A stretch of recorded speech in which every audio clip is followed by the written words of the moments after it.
فَهُوَ فِي عِيشَةٍ رَاضِيَةٍ، وہ عیش کرے گا آخرت میں۔ پروردگارہ کون؟ فرمایا من ثقلت موازینہ، جو وزن لے کر، بھاری وزن لے کر وہاں پر آئے گا، پیسوں کا وزن، گاڑیوں کا وزن، بدن کا وزن نہیں۔ یہی جو مجلس حسین سن رہے ہو، اپنی آخرت کے اکاؤنٹ کو کیا کر رہے ہو؟ بھرتے جا رہے ہو۔ ایک سچ زبان سے بولتے ہو، اپنے سپاہیوں کو آمادہ کرتے ہو اور آخرت کا ذخیرہ جمع کرتے ہو۔ اب خدا کہتا ہے یہ آخرت میں عیش کرے گا۔ سفر کے لیے جا رہے ہو، سفر کتنے دن کا مولانا؟ سفر 20 دن کا ہے۔ اب بھائی وہاں پہ کھانا نہیں ملے گا، وہاں پہ کپڑے نہیں ہیں، ہر چیز کا بندوبست کرنا عقل کا تقاضا ہے نا۔ اب پتہ بھی ہے کھانا نہیں ہے، ساتھ میں دال بھی لے کر جاؤ گے، آٹا بھی لے کر جاؤ گے، ساز و سامان بھی لے کر جاؤ گے، 5 دن کی پکنک کے لیے بھی نکلتے ہو نا، سامان لے کر جاتے ہو۔ خدا کہتا ہے وہ تو حیات ابدی ہے، اگر عقل مند ہو وہ سامان لاؤ جو آخرت کے کام میں آئے۔ امیر المومنین کا صحابی ہے، کہتا ہے یا علی دعا کری اللہ امیر بنائے۔ معصوم فرماتے ایسی دعائیں کیوں کروا رہے ہیں؟ اگر امیری مجھ سے دور کر دے، نہیں مولا دور نہیں کرے گی۔ اب امام نے اس کو سمجھانے کے لیے مثال، امام نے کہا اگر دنیا کی دولت تجھے مل جائے، یہ بتاؤ تمہارے وجود میں کسی چیز کا اضافہ ہوگا؟ عقل کو بیدار کر رہے ہیں۔ مثلا یہاں پہ مختلف لوگ بیٹھے ہیں، کسی کے اکاؤنٹ میں 10,000 ہیں، کسی کے اکاؤنٹ میں 1 لاکھ ہے، کسی کے اکاؤنٹ میں 50 لاکھ ہے، کسی کے اکاؤنٹ میں 10 کروڑ ہیں۔ کسی کو بھی دیکھ کے پتا چلتا ہے بندہ کروڑ پتی ہے، کیونکہ مال نے میرے وجود پہ کوئی اثر نہیں ڈالا۔ پیسہ اثر نہیں ڈالتا کہ نہیں مولا مال کے آنے سے میرے وجود میں کسی چیز کا اضافہ نہیں ہوگا۔ تو امام نے ایسی چیز مانگتا کیوں ہے جس کے ہونے سے اور نہ ہونے سے تیرے وجود پہ فرق ہی نہیں پڑتا۔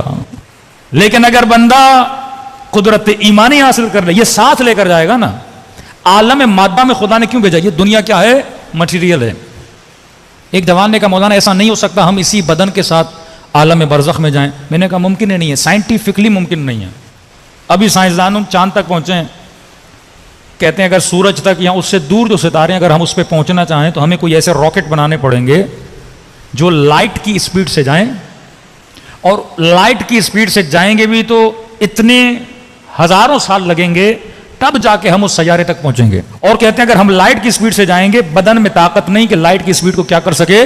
برداشت کر سکے، بدن پھٹ جائے گا۔ جہاز کی اسپیڈ سے آپ جاتے ہیں نا، اگر جہاز کی اسپیڈ اور زیادہ بڑھائی جائے تو انسان کو اٹیک ہو سکتا ہے، کیونکہ اتنی اسپیڈ یہ بدن برداشت نہیں کر سکتا۔ تو یہ دنیا کے سیارے جن پر اگر لائٹ یعنی روشنی کی اسپیڈ سے بھی جایا جائے تو ہزاروں سال لگ جاتے ہیں وہاں تک پہنچنے میں۔ عالم برزخ تو ان سے بھی دور ہے۔ اب تو بدن کے ساتھ جانا بھی چاہے تو کیسے جائے گا؟ اور بالفرض اگر لائٹ کی اسپیڈ سے بھی جائے تو ہزاروں سال لگیں گے۔ لیکن جتنے لوگ دنیا سے گئے ہیں، جنہوں نے ان کو خواب کے عالم میں دیکھا کہ آپ کو کتنی دیر لگی عالم برزخ پہنچنے میں، تو کہتے ہیں کہ بلیک ٹنل تھا، کوئی کچھ کہتے ہیں کالا ٹنل تھا، کچھ کہتے ہیں وائٹ ٹنل تھا۔ روح نکلی اور ہم اس ٹنل سے بڑی تیز رفتاری سے اوپر جا رہے تھے۔ کتنے منٹ؟ کچھ کہتے ہیں 5 منٹ، اپنے اندازے سے بتاتے ہیں 5 منٹ لگے، 7 منٹ لگے ہمیں عالم برزخ میں پہنچنے میں۔ اب تصور کرو وہ برزخ جو ان ستاروں سے بھی زیادہ دور ہے، ان تک لائٹ کی اسپیڈ میں جاؤ پھر بھی ہزاروں سال لگتے ہیں، اور یہ بندہ کہتا ہے میں 6-7 منٹ میں عالم برزخ میں پہنچ گیا۔ اس کا مطلب سب سے زیادہ اگر کسی چیز کی اسپیڈ ہے وہ روح کی اسپیڈ ہے۔ بدن جب تک روح سے جدا نہیں ہوگا تب تک تو عالم برزخ نہیں جا سکتا۔ موت اسی لیے ضروری ہے، اگر موت نہ آئے تو بندہ اوپر کیسے جائے؟ عالم برزخ میں کیسے جائے؟ وہاں جانے کے لیے ضروری ہے۔ اب اس عالم برزخ میں جانے کے لیے تو گلاس تو نہیں لے جا سکتا بندے خدا، پیسے تو نہیں لے جا سکتا، مٹیریل ہے، کوئی دنیا کی چیز عالم برزخ میں نہیں جاتی، لے کر جاتا ہے روحانی چیزیں ہیں۔ یہی تیرا عمل، یہ تیرے سپاہی ہیں۔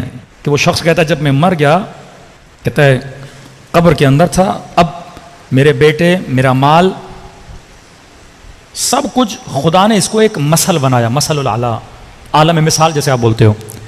خدا شکل دیتا ہے، آپ کے ہر عمل کو اللہ شکل دیتا ہے۔ یہ مجلس ہے نا، مرنے کے بعد اس کو ایک شکل دی جائے گی۔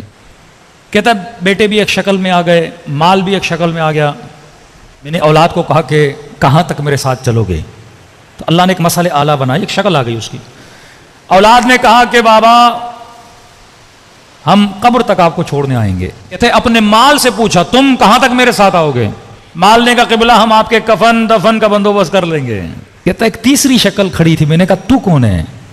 اس نے کہا میں تیرا عمل ہوں، میں وہ ہوں جسے دنیا میں تو نے زیادہ لفٹ نہ کرائی، بچوں کے ساتھ، بیوی کے ساتھ، سب کے ساتھ زیادہ رہا، میری طرف تیری توجہ نہیں تھی، مال کی طرف تیری توجہ تھی، میری طرف تیری توجہ نہیں تھی، لیکن پھر بھی کوئی بات نہیں، تو نے تھوڑی بہت میری طرف توجہ کی تھی، میں عالم برزخ تک تیرے ساتھ رہوں گا۔ کہتا کئی نورانی چہرے بن، نماز کی شکل بن جائے گی، روزے کی شکل بن جائے گی، مجلس حسین کی ایک شکل بن جائے گی، یہ عالم برزخ میں بطور سپاہی آئیں گے اور تیری کیا کریں گے؟ مدد کریں گے۔ یہ جب اہل بیت فرماتے ہیں نا 75 سپاہی ہیں، واقعاً یہ سپاہی ہیں، تجھے یہاں نظر نہیں آ رہے، صبر ایک سپاہی ہے جو عالم برزخ میں تیری مدد کرے گا، انفاق اللہ کی راہ میں ایک سپاہی ہے جو عالم برزخ میں تیری مدد کرے گا، تو بغض کرے گا، نفرت کرے گا، سہم من سہام مل جہنم، اگر نگاہ حرام میں مبتلا ہوگا تو یہ بھی ایک برا سپاہی بن جائے گا۔ جناب مختار کی فلم تو آپ نے دیکھی تھی نا، انہوں نے خواب مختار کو پکچرائز کیا تھا، کبھی یہاں دوڑ رہا ہے، کبھی وہاں دوڑ رہا ہے۔ اس عالم برزخ کے عذاب میں بھی مختار کو اگر کسی نے بچایا تو حسن ابن علی نے آ کر بچایا۔ یہ نہیں کہ وہ صرف دنیا میں ولایت رکھتے ہیں، آخرت میں بھی خدا نے ان کو ولایت دی ہے۔ ہاں یہ ضرور ہے اللہ کے اذن سے آتے ہیں اور آپ کی اور میری کیا کرتے ہیں؟ شفاعت کرتے ہیں۔